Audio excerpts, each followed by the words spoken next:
तो दोस्तों स्वागत है आपका एक और मजेदार एपिसोड में। और क्योंकि हम आपके लिए ढूंढ ढूंढ के बढ़िया बढ़िया एस्ट्रोलॉजर्स लेकर आते रहते हैं, तो आज हमारे साथ है 3 का कॉम्बो। आज हमारे साथ है प्रतीक्षा जी, जो कि एस्ट्रोलॉजी भी करती है, न्यूमेरोलॉजी भी करती है और पामिस्ट्री भी करती हैं। और मज़े की बात यह है कि इनकी फैमिली में ये चीज़ चलती आ रही है और फीमेल एस्ट्रोलॉजर्स और पामिस्ट्री एक्सपर्ट से हमारा सामना वैसे ही बहुत कम होता है। तो welcome ma'am. Thank you so much आप तीनों का Thank मुझे you, इनवाइट किया सबसे आप पहले। जयपुर से आए इतनी आपने दूर से। बुलाया हम चले आए वाला सीन है। तो देख लो दोस्तों, ये सब आपके लिए हो रहा है। आपके लिए ये लोग अच्छा कंटेंट, मैं तो सच में सोचती हूँ कि इतने बड़े बड़े टॉपिक लोग 4 लोग बैठे हैं और बैठ के जस्ट डिस्कस किया और वो इतनी इजीली समझ आ जाता है। लाइक मैं बहुत से टॉपिक के बारे में देखती हूँ, चाहे वो एस्ट्रोलॉजी हो, चाहे वो कोई और भी चीज़ हो। तो मैं तो आप तीनों के लिए सबसे पहले क्लैपिंग करूंगी कि बहुत अच्छा काम कर रहे हो आप लोग। मैम हम नहीं, हमारे गेस्ट ऐसे होते हैं, आप ऐसे हो। हमारा प्लेटफॉर्म सिर्फ एक जरिया है वो इन्फॉर्मेशन बाहर ले जाने बट का। वो बहुत इजी वे होता है। आई थिंक मुझे ऐसा लगता है एजुकेशन भी ऐसे हो गई, इस तरीके से हो गई तो बच्चे इंटरेस्ट से देखेंगे। हमारे साथ वो बच्चा है वो भी देखता है। रियल हिट पे जा रहे हो आप, आपकी शूटिंग होगी वहां पे? मतलब हाँ मेरी होगी। तो मैम जब कोई क्लाइंट आपके पास आता है तो आप सबसे पहले उसकी एस्ट्रोलॉजी करते हो, हाथ देखते हो या नंबर्स देखते हो? आप क्या प्रेफर करते हो तीनों साइंसेस में से? देखो मैं बताती हूँ। तो ये चीज़ बनी कहाँ पे? भारत में। ठीक है, हमारा भारत ऐसे है कि हम यदि मूली खाते हैं तो मूली के पीछे का छिलका भी फेंकते नहीं है, उसकी भी सब्जी बनाते हैं। ठीक है, तो भारत में कभी भी कोई भी चीज़ मुझे लगता है वेस्ट के लिए तो नहीं बनी है कि कोई चीज़ वैल्यूएबल कम है या कोई चीज़ वैल्यूएबल ज़्यादा है। हर एक चीज़ किसी वैल्यू के लिए, किसी एक मोटिव के लिए बनी है।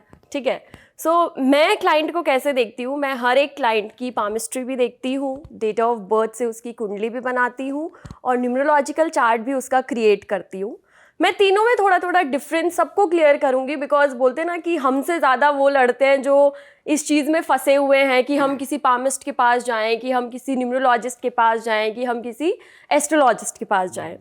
मैं बताती हूँ, देखो एस्ट्रोलॉजी में जो टाइम पीरियड है, लाइक आपका आज का दिन कैसा जाएगा, वो चीज़ एस्ट्रोलॉजी लाइक कुंडली जितना अच्छे से बता सकती है वो उतना अच्छे से कोई भी और चीज़ नहीं बता सकती। लाइक मुझे किसी के लिए ये प्रिडिक्ट करना है कि आपका ये एक दिन कैसा जाएगा या फिर ये चीज़ आपके लिए बेहतर है या नहीं है। लाइक यदि मैं स्पेसिफिक वे में बोलूँ तो जो टाइम पीरियड है और जो एक्यूरेसी से टाइम पीरियड आता है कि लाइक मैं अभी भी बताती हूँ, मैं ट्रैवल बहुत कम करती हूँ।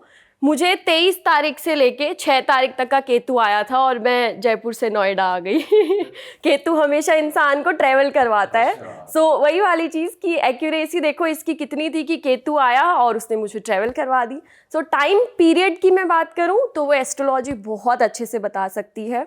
एस्ट्रोलॉजी में ज़्यादा एक्यूरेट निकलता है। टाइम पीरियड की मैं बात करूँ तो अभी मैं पामिस्ट्री की तरफ बढ़ती हूँ। सो एस्ट्रोलॉजी, हम जब पैदा हुए तो एक चार्ट लेके पैदा हो गए।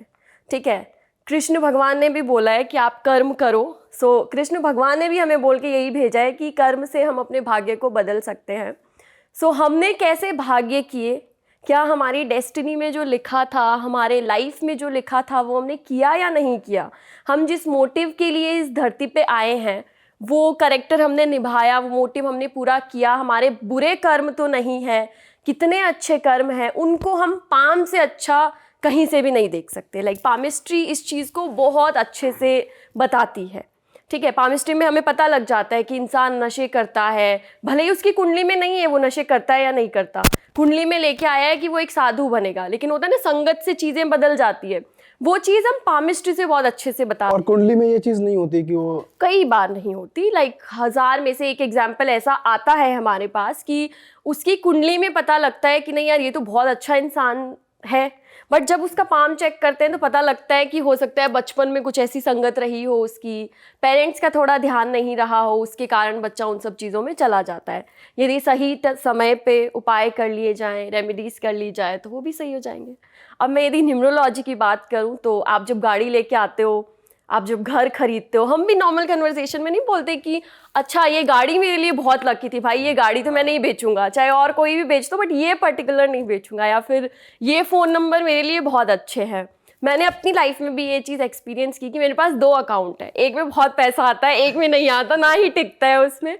सो वही वाली बात है, न्यूमरोलॉजी हमें ये बताती है कि लाइक कोई भी चीज़ है उसकी, लाइक जैसे गाड़ी खरीद रहे हो तो उसकी नंबर हो गया, गाड़ी नंबर हो गया, ठीक है, मोबाइल नंबर हो गया, हमारा नेम नंबर हो गया। आप देखते हो बहुत से सेलिब्रिटीज़ नेम चेंज करते हैं, और ये आज से नहीं, वो बहुत सालों से करते आ रहे हैं। यदि कुछ फ़र्क नहीं पड़ता तो आई थिंक कोई नहीं करता। वही बोलूँ ना, इंडिया में कोई चीज़ फालतू की नहीं है। सो यही बोलूँगी कि न्यूमरोलॉजी इस चीज़ को बहुत अच्छे से दिखाती है, और रेमेडीज़ न्यूमरोलॉजी की बहुत सिंपल होती है। कोई एक नंबर लिख लेना, ठीक है, नेम चेंज कर लेना। आप गाड़ी ला रहे हो, अपने लकी कलर की लाओ, लकी नेम प्लेट लगाओ, हाउस नंबर आप अच्छा लो। तो इन सब चीज़ों से न्यूमरोलॉजी बहुत अच्छे आगे है। तो मैं जो अपने क्लाइंट्स के साथ करती हूँ, तीनों चीज़ों को देखती हूँ, टाइम लेती हूँ अपना अच्छा खासा, तीनों चीज़ों को देख के और उनको एक कंक्लूजन देती हूँ, रेमेडीज़ देती हूँ, और इसी तरह से उनको तो ट्राई आपके कर। क्लाइंट तो पूरे सेटिस्फाइड जाते हो कि भाई तीनों तरीके से मैं जान पा रहा एक ही हूँ। जगह पे तीनों काम हो गए। जी, मैं यही चाहती हूँ। जैसे मैंने शुरुआत कभी भी सीधे ही नहीं कर दी थी पामिस्ट्री से या न्यूमरोलॉजी से। स्टार्टिंग में मैंने कुंडली ही देखना सीखा था। इससे मेरे को एक बात याद आई, मैं बताती हूँ। मतलब मैंने ये चीज़ कब शुरू करी, मैं वो बताती हूँ। तो आपको भी सुन के बड़ा ऐसे शॉकिंग सा लगेगा, लेकिन जब मैं पैदा हुई थी और मेरा जो नाम निकला था, हमारे यहाँ पे नाम निकालते हैं 5-7 दिन के बाद में। सो दिवाली के दिन नामकरण था मेरा, एंड उस दिन नानी के घर पे था, और पापा वहाँ पे आए थे, दादी और आए थे, और मम्मी तो ऑब्वियसली वहाँ थी। सो नामकरण में पंडित जी ने वो मेरी राशि वगैरह बताई, एंड फिर उन्होंने बोला कि ये लड़की की कही हुई बातें सच जाएगी, ठीक है। फिर सब ने हंसी में कि चलो, तो किसी की भी निकल जाती है, सच तो गई, चलो चले जाएगी, कोई बात नहीं। उस वक्त किसी ने कोई गौर नहीं किया।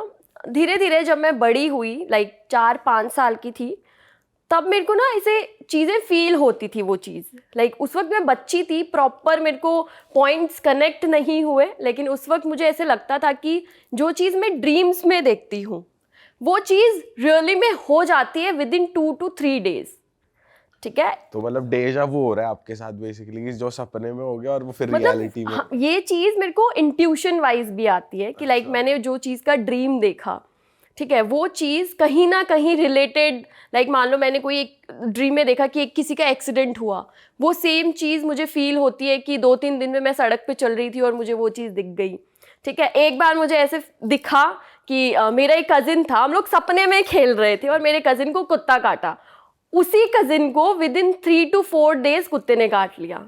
मुझे ऐसे लगा, फिर सोचा कि मे बी समटाइम्स ऐसे होता है कि कई बार हमें रियलाइज़ होता है ना कि ये सिचुएशन में तो हम कभी बैठे थे या कभी कुछ था। सो ये चीज़ चली। फिर मैं थोड़ी बड़ी हुई, 7-8-9 ईयर्स की थी, तब तक कभी कभी लाइक ईयर 2 ईयर में एक आधी बार ऐसी चीज़ें ज़रूर होती थी। यार ये तो एकदम अलग चीज है यार, जो सपने में हो रहा है पहले। मतलब ये चीज़, हाँ, हर सपना सच नहीं, ऐसे नहीं बोला कि जो देख रही हूँ वो सच हो रहा था, बट हाँ ये चीज़ हुई थी बहुत बार, लाइक 4-5 एग्जाम्पल्स ऐसे होंगे। फिर हम लोग एक रेंट अपार्टमेंट देखने गए थे, रेंट के लिए, हमें उधर रहने के लिए जाना था, और मम्मी, मैं और मेरे पापा एंड मेरे ब्रदर डेफिनेटली हम लोग गए। मैं उस घर में घुसी और बच्ची थी, क्या ही समझाऊंगी उनको, और मैंने अपनी मम्मी का पल्लू पकड़ा और मैं उन्हें बोला कि चलो इस घर से बाहर निकलो, इस घर से बाहर निकलो। मैं वहाँ पे बहुत ज़्यादा रोने लग गई। मुझे ऐसे फील हुआ, मतलब आई डोंट नो मुझे क्या हुआ, इवन ये चीज़ भी मुझे अपने पेरेंट्स ही बताते हैं, बट मुझे ऐसा फील हुआ कि इस घर में सही एनर्जीज नहीं है। उस वक्त मैं बहुत ज़ोर से रोने लग गई। मैं 7-8 साल की ही थी और मैं उनको पकड़ के बाहर लेके आई कि नहीं, इस घर से बाहर चलो, इस घर से बाहर चलो। तो मोस्टली आई थिंक आदमी ऐसे होते हैं कि जो इन सब चीज़ों पे इतना नहीं ध्यान देते, उनको ऐसे लगता है कि अरे बच्ची है, रो रही है, कोई चिप्स कुरकुरे दिला दो, ये तो अभी खुश हो जाएगी। सो वही वाली चीज़ मेरे पापा ने तो इतना गौर नहीं किया, बट मम्मियाँ जो होती है वो बड़ी, वो बोलते हैं ना, तेज़ होती है। उन्होंने ऐसे पॉइंट्स कनेक्ट किए, उन्होंने बोला कि कुछ भी हो जाए ये घर तो मैं रेंट पे नहीं लूँगी। और उसी कॉलोनी के अंदर हम लोगों ने एक दूसरा रेंटेड अपार्टमेंट लिया। फिर हमें पता चलता है कि 1 month हो गया था, उसी ड्यूरेशन के अंदर उस घर में 3 स्टूडेंट रहते हैं पढ़ने के लिए उस रेंटेड अपार्टमेंट में। उनमें से एक इंसान सुसाइड कर लेता है वहाँ पे। सो तब से मतलब वो फिर मेरे पेरेंट्स ने भी बोला, फिर हाँ जी मेरे ब्रदर एस्ट्रोलॉजर थे, मेरे पास बुक्स थी बहुत सारी, धीरे धीरे टाइम निकलता गया, मैं एस्ट्रोलॉजी में मेरे को बहुत इंटरेस्ट आया। सबसे पहला तो ये इंटरेस्ट था कि जहाँ पे भी जाओ भाव मिलेगा, सब बोलेंगे मेरा भी देख के बताओ। उस वक्त तो यही सोचा था डेफिनेटली, बट मुझे ये चीज़ें भी फील होती थी। फिर मैंने बुक्स पढ़ना स्टार्ट किया 10th के बाद में, क्योंकि उस टाइम पे अपने यूट्यूब वगैरह कुछ नहीं होता था कि चलो रियल हिट का पॉडकास्ट निकाल के बैठ गए टाइम पास हो गया। उस वक्त ऐसा कुछ नहीं होता था, तो ये बात अच्छी भी है और बुरी भी है है ना। तो उस वक्त पढ़ते थे, बुक्स पढ़ते थे, देखते थे कि कैसा चल रहा है, बुक पढ़ना, एनालाइज करना, अपने फादर की लाइफ को एनालाइज करना, मदर की लाइफ को एनालाइज करना कि हम इस सन में पैदा हुए तो क्यों हुए, कि फादर मदर का जो 5th हाउस था वो एक्टिव था। 5th हाउस हमारी कुंडली में बच्चों को रिप्रेजेंट करता है। सो यही इंसिडेंट करके लाइक फादर के लाइफ में बिजनेस अभी ऊपर गया, उस टाइम पे उनको इस दशा आई थी। मदर की कुंडली में उनको हेल्थ इश्यूज आया तो वो इस टाइम पे आया, वो क्यों आया, इन सब चीज़ों को रिलेट करके कभी पता चलता है हाँ फैमिली में इस आदमी पे कोई कोर्ट कचहरी हुई तो मांगी भाई तेरी कुंडली दे, तेरी कुंडली दे। हाँ। वही बात है, बुक से ज़्यादा हमें एक्सपीरियंस सिखाता है। सो मैं पास्ट 9 ईयर्स से यही काम कर रही हूँ।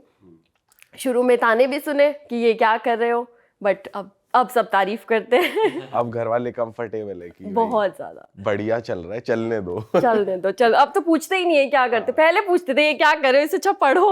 अब बोलते नहीं बेटा जो कर रहे हो बहुत अच्छा कर रहे हो। और आपको भी अच्छा लगता होगा ना कि लोगों की हेल्प हो रही है, उनकी लाइफ में कुछ अच्छा चेंज आ रहा है या कोई मुसीबत से बाहर आ रहा है, तो खुद को भी अच्छा लगता ही है।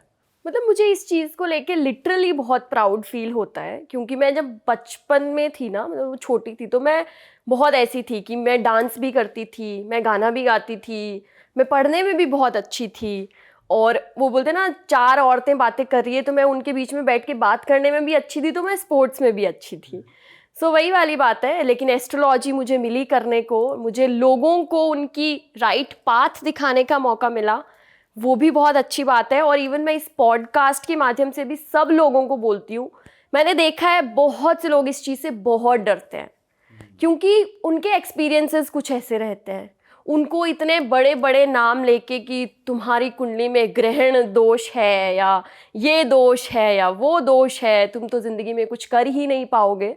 तो मैं ऑडियंस को यही बोलना चाहूँगी कि एस्ट्रोलॉजी एक ऐसी चीज़ है जिससे हमें बिल्कुल भी नहीं डरना है। ये समझो कि एक हम गाड़ी में कहीं ट्रैवल कर रहे हैं और ये हमारा एक मैप है जो हमें सही ट्रैक पे लेके जा रहा है। करेक्ट। अब ट्रैक पे पता चल जाए कि आगे गड्ढा है तो हम रुक जाएंगे ना पहले ही। ये वो चीज़ है, आप डरो मत इस चीज़ से। एस्ट्रोलॉजी कभी गलत नहीं होती, एस्ट्रोलॉजर्स गलत हो जाते हैं। और एस्ट्रोलॉजर्स को भी बोलूँगी कि किसी को डराओ मत, उनको सेटिस्फाइड करके देखो आप ये कितना भी बोल लो, जो ढोंगी है वो तो ढोंग करेंगे और वो नहीं रुकने वाले। सही है, बट थोड़ा सा बुरा फील हो जाता है, मैं तो ये बोलती हूँ, क्योंकि आप ये काम कर रहे हो, यदि आप इस चीज़ को अच्छे से काम करोगे ना, आप जब नींद लोगे तो आपको इतना सुकून मिलेगा कि आप खुद रियलाइज करोगे कि यार कुछ अच्छा काम कर रहे हैं। सही बात। करेक्ट। बाकी तो सबकी अलग अलग कुंडली, अलग अलग दशाएं, हम क्या कर सकते हैं। अच्छा, आपने स्टार्टिंग में बताया था कि हाथ से आप देख के बता सकते हो कि नशे करता है आदमी या नहीं करता। हाँ जी, मैं तो ये वो हाथ कौन से सी देख, वो रेखाएं होती है, क्या कैसे बताते हो आप? देखो इसमें औरत की कुंडली में अलग माउंटेन अपन देखेंगे, लाइक जो फीमेल्स होती हैं, और मेंस की कुंडली में अपन अलग माउंटेन देखेंगे। अच्छा, मेंस के अलग नशे औरतों के अलग नशे, ऐसा कुछ है क्या? नहीं, नशे अलग नहीं होते, बट बोलते ना एक विमेंस का एक बेसिक नेचर होता है, वो बहुत ज़्यादा अंडरस्टैंडिंग होती है। लाइक यदि हम कुंडली की भी बात करें तो हम लड़की की अच्छी मैरिज लाइफ देखते हैं उसके गुरु से, जुपिटर से, जबकि लड़के के हम अच्छी मैरिज लाइफ को देखते हैं शुक्र से, कि शुक्र अच्छा है मतलब लड़का अच्छी मैरिज लाइफ उसकी रहेगी। और यदि लड़की की कुंडली में गुरु अच्छा है, गुरु अच्छा है मतलब अच्छा घर, चाहे कोई लड़की जॉब भी कर रही हो, बट यदि उसका नेचर अच्छा है तो वो हर एक इंसान को कन्विंस कर लेगी, हर एक चीज़ों को आराम से चला लेगी, है ना। तो ऐसी कौन सी रेखा है हाथ में कि लोग घर बैठ के देख ले कि यार ये नशा करता है मेरा बच्चा, मेरा भाई, मेरा तब तो मुझे बॉयफ्रेंड? नहीं बताना चाहिए। बता दो तब तो बताना चाहिए। मैं बताऊंगी। हाँ। और मैं ये भी बोलूंगी कि आप कोई भी वीडियो या कोई भी चीज़ देख के जस्ट डिक्लेयर मत कर देना इस चीज़ को, बिकॉज हम पाम में भी सिर्फ एक चीज़ देख के ये डिसाइड कभी भी नहीं कर सकते, ठीक है। बट मैं आज सिर्फ मेंस को पकड़ती हूँ क्योंकि मैं विमेन हूँ, तो मैं औरतों के बारे में नहीं बताऊंगी। हाँ। चलो फिर किसी और की बात करते हैं। सो ये होता है हमारा वीनस माउंटेन, और मेंस को ये अपने राइट हैंड में देखना है, मतलब दाहिने हाथ में देखना है, थंब के नीचे वाला माउंटेन। ये जितना उभरा हुआ होता है, जितना बोलते हैं ना इसको दबाने पे जितना हमें सॉफ्ट फील होता है, इंसान की लाइफ में उतनी लग्जरी ज़्यादा होती है, ठीक है, उनको फीमेल अट्रैक्शन उतना ही ज़्यादा मिलता है। अब जैसे हमने बात करी कि कौन इंसान नशे करता है कि नहीं करता, वो हमें कैसे मालूम पड़ेगा, वही बोलती हूँ कि एक चीज़ से कंक्लूजन मत निकालना, बिकॉज इसमें हमें सब कुछ देखना पड़ता है। लेकिन फिर भी मैं आपको एक छोटी सी ट्रिक देती हूँ। तो आप मेरी इस फिंगर को देखिए, ऐसे समझिए मैं इसको ड्रॉ कर रही हूँ, ऐसे क्रॉस बनता हो, ठीक है, और क्रॉस थोड़ा बड़ा हो, विजिबल हो, पता चले कि मतलब अब तो जूम कर करके देख रहे हो, वैसे नहीं, क्रॉस थोड़ा बड़ा हो तो बहुत ज़्यादा चांसेस बनते हैं कि इंसान नशे करता है, गैम्बलिंग करता है, या फिर बोलते हैं ना कि कोई ऐसा काम करता है जिसमें ब्लैक मनी हो, काला धन हो, या फिर फ्रॉड हम जिसको बोल सकते हैं, स्कैमी हो डेफिनेटली। तो उस चीज़ में इसके ज़्यादा चांसेस बनते हैं। लेकिन मैं यही बोलूंगी कि एक चीज को देख के डिसाइड मत करना, कहीं अपने हस्बैंड का कान पकड़ के औरत बोले तुम तो नशे करते हो पक्का ही, वो मत करना बिल्कुल। थोड़ी जनरल चीज है ये कि हो सकता है उसमें देखो, अभी किसी का वैसे मैंने आपको बताया कि तीनों चीजें देखनी बहुत जरूरी होती है यदि हमें एक्यूरेट प्रिडिक्शन करनी है, ठीक है। अब मैं देखूं तो ये वीनस माउंटेन भी होता है, लेकिन हमारी बुद्धि को जुपिटर शो करता है, तो हम जुपिटर माउंटेन भी देखते हैं। हम ये भी देखते हैं कि इंसान की हार्ट लाइन कैसी है, ये हार्ट लाइन है, ये कैसी है, यदि इस पे बहुत ज़्यादा क्रॉसेस है मतलब दिल का इंसान थोड़ा काला है, ठीक है। सब चीज़ों के फैक्ट्स को मिला के एक प्रिडिक्शन की जाती है, बट ये एक नॉर्मल सी चीज़ है। सो एक चीज़ जो मैं नॉर्मली सबको बता देती हूँ और आप देख के डिसाइड भी कर सकते हो कि आपकी लाइफ में वो चीज़ ज़्यादा होती है या फिर नहीं होती। सो आपको देखना है अपनी फर्स्ट फिंगर, लाइक थंब के पास वाली उंगली को देखना है, इस उंगली को देखना है, ठीक है। इसको अपन 1 काउंट करेंगे, इसे अपन 2 करेंगे, इसे अपन 3 करेंगे। ये पार्ट दिखाता है हमारी थिंकिंग को, कि हम किसी चीज़ के लिए कितना सोचते हैं, कितनी उस पर गहराई से हम रिसर्च करते हैं। ये पार्ट शो करता है एक्शंस को, लाइक जो सेकंड नंबर है वो होता है एक्शंस, कि हम कितना एक्शन करेंगे। लाइक मान लो मुझे एस्ट्रोलॉजी करनी थी तो मैंने कितना बुक पढ़ा, मुझे कितनी रिसर्च करी मैंने जितना ये बड़ा है उतनी रिसर्च करी है, ये इसका मतलब है। या फिर हार्ड वर्क हम बोल सकते हैं, लाइक एस्ट्रोलॉजी में रिसर्च हो गई, आपकी चीज़ों में शूट रिसर्च दोनों हो गई। यदि कोई क्रिकेटर है तो वो हार्ड वर्क करेगा, तो हर फील्ड में लाइक इसको हम हार्ड वर्क काउंट करते हैं। इस फिंगर में ये लाइन में जो लाइन बड़ी है, लाइक जो पार्ट बड़ा है, फॉर एन एग्जांपल ये पार्ट बड़ा है तो एक इंसान एक्शन ज़्यादा करेगा, लेकिन ये छोटा है तो उसे रिजल्ट्स कम मिलते हैं, ओके ठीक है। ये बड़ा है तो मतलब वो सोचेगा ज़्यादा, ठीक है, और ये बड़ा है मतलब वो एक्शन ज़्यादा लेगा, और ये बड़ा है तो मतलब उसको रिजल्ट ज़्यादा मिलेंगे। मैंने बहुत सी जगह देखा है कि ये दोनों छोटे होते हैं और ये टिप जो होती है वो लंबी होती है, तो पता चलता है इंसान सोचता कम है, एक्शन कम करता है, बट उसको रिजल्ट्स बहुत अच्छे मिलते हैं, ठीक है। सो ये वाला पॉइंट आप सब लोग देख सकते हो और डिसाइड कर सकते हो कि आपकी लाइफ में क्या चल रहा है और आप क्या ज़्यादा करोगे, ठीक है। एंड कर्म करते जाइए, फल मिलता जाएगा। मैम एक चीज बताइए, ऐसा भी बहुत जगह मतलब हमने तो रील्स पे ही सुना है, आप क्योंकि एक्सपर्ट है बता सकते हो कि ऐसा साइजेस का भी कुछ होता है पामिस्ट्री में, कि अगर इतना ज्यादा डिफरेंस है तो ऐसा होता है, या फिर 3 फिंगर और ऐसा कुछ। बताती हूँ, ये साइजेस में भी हम देखते हैं कि क्या कैसे रहता है। मैं आज आपको ये बताती हूँ इन दोनों फिंगर्स के बारे में, ठीक है, बिकॉज ये तो मोस्टली सबके वो बोलते हैं ना बड़ी होती है और थोड़ा सा अनकंफर्टेबल हो जाएगा लोगों के लिए इस चीज़ को जज करना। आप नॉर्मल इस हाथ को ऐसे रखिए, किसी भी तरफ झुकाना नहीं है, लाइक ऐसे और ऐसे नहीं करना है, नॉर्मल रखिए, सीधे रखिए, ठीक है। और आपको ये देखना है कि आपकी ये फिंगर इस फिंगर से बड़ी है या छोटी है। छोटी है, ठीक है। यदि ये फिंगर इस फिंगर से आपकी बड़ी है कि छोटी है, मतलब ये फिंगर आपकी छोटी है, ये फिंगर बड़ी, आप इसको एकदम सीधा रखिए। देखो जिसकी इक्वल होती है उसके लाइफ में अगेंस्ट जो एक्शंस होते हैं, थिंकिंग होती है, या फिर बोलते हैं ना जो प्लानिंग प्लॉटिंग होती है, और जो रिजल्ट्स होते हैं वो दोनों सेम होते हैं, दोनों इक्वल होते हैं। लेकिन यदि किसी की ये वाली बड़ी होती है और ये वाली छोटी होती है, ये छोटी होने का मतलब हो गया कि इंसान कम सोचता है लेकिन उसे रिजल्ट ज़्यादा मिल जाते हैं, ठीक है। और यदि ये छोटी है और ये बड़ी है मतलब सोचता ज़्यादा है और रिजल्ट कम मिलता है। आपकी तो छोटी है ना? कौन सी वाली? आपकी तो इक्वल है आपकी। मैं तो सोचती उतना हूँ उतना ही काम करती हूँ। अरे इक्वल कैसे है हमारी तो मतलब इन शॉर्ट में यही बोलूंगी, यदि ये लंबी है तो आदमी सोचेगा ज्यादा, रिजल्ट कम मिलेंगे, और ये वाली यदि इक्वल है, थिंकिंग भी उतनी है, रिजल्ट्स भी उतना ही है, ये छोटी है ये बड़ी है, तो मतलब इंसान सोचेगा कम, काम करेगा और रिजल्ट्स उसको मिल जाएंगे। ठीक है, नेल्स की शेप भी बहुत कुछ बताती है। आपके नेल्स, मेरे को तो नेल बाइटिंग की आदत है, मैं अपने नेल्स नहीं दिखाऊंगी बट हाँ, यदि आपके नेल्स हैं वो लंबे हैं, लाइक किसी किसी के देखते हो कि जो नेल्स होते हैं, लाइक ये जो होता है वो बहुत लंबा होता है, वो लोग बोला जाता है कि काफी ज्यादा लकी होते हैं फॉर अदर्स। लाइक मान लो कोई ऐसी लड़की है जिससे आपकी शादी होती है और उसके नेल्स और जो फिंगर टिप्स है वो लंबी लंबी है, मतलब वो आपके लिए काफी ज्यादा लकी रहेंगे। इवन ये मेल्स में भी हो सकता है, मेल भी फीमेल के लिए बहुत लकी। बोलो वो एक्सटेंशन करा करा के बहुत लंबे। नहीं एक्सटेंशन तो हो जाते हैं, बट ये वाला जो पार्ट है, नेल का जो पार्ट है, कट करने के बाद में किसी किसी के नेल्स काफी लंबे दिखते हैं, सो वो वाला टॉप। अच्छा, वाह मैम। ये तो मैम, बढ़िया चीज़ है। एस्ट्रोलॉजी में जैसे आपने बताया कि एस्ट्रोलॉजर्स बहुत एक दूसरों को डरा देते हैं, ये दोष वो ये तो दोष, बहुत है। तो दोष क्या होता है, वो दोष क्यों होता है? और जैसे एक बहुत कॉमनली हमने दोष सुना है, काल सर्प दोष।